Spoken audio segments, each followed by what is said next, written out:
So my most recent piece is Aluminum Flowers.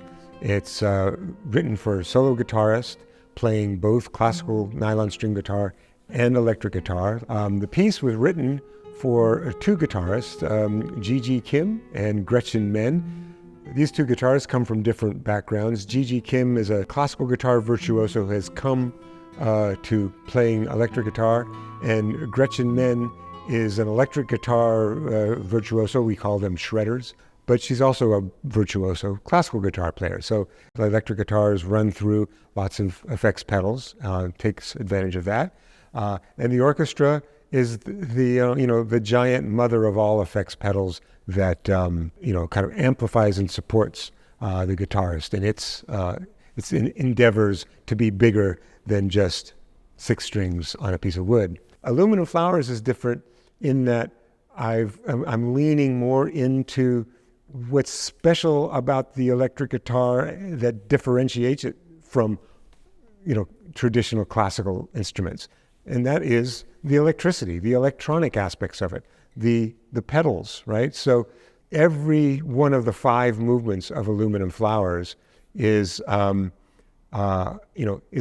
different instrument, thanks to the digital signal processing that is available to guitarists, right? Instead of writing for one identifiable guitar that you can follow as the protagonist throughout the piece, this is 5 different instruments. The first instrument is a classical nylon string guitar, the most intimate, personal. You caress it like this, and it makes very little sound.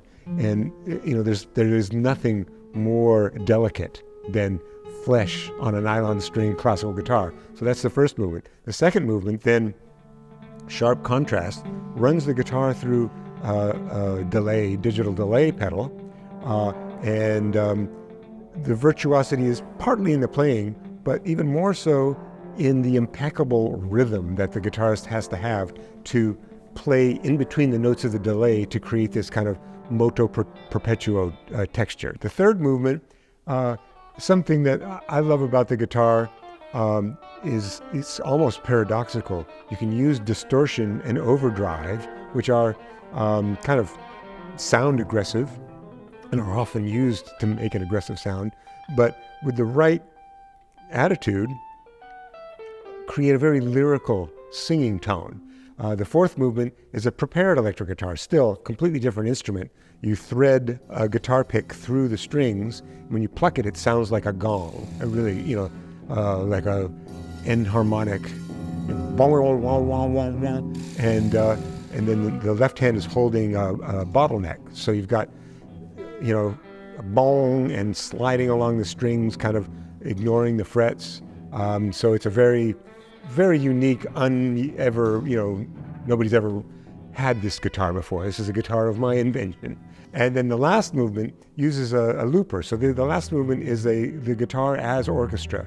It builds these layers so that the long solo guitar part, kind of in place of a traditional cadenza, where the guitarist lays these layers down until it's a big orchestral texture. And then the orchestra sort of creeps in and takes it, and it's like, oh, when did the guitar end and the orchestra start? So yeah, you can see each movement, is a different outfit for the guitars. The orchestra and the guitar in Aluminum Flowers are all part of the same organism.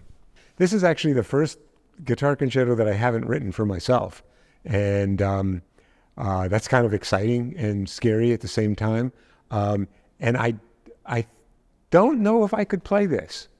I could play all the electric guitar parts, but the classical guitar parts, I did study classical guitar seriously for a while, but I'd have to shed seriously.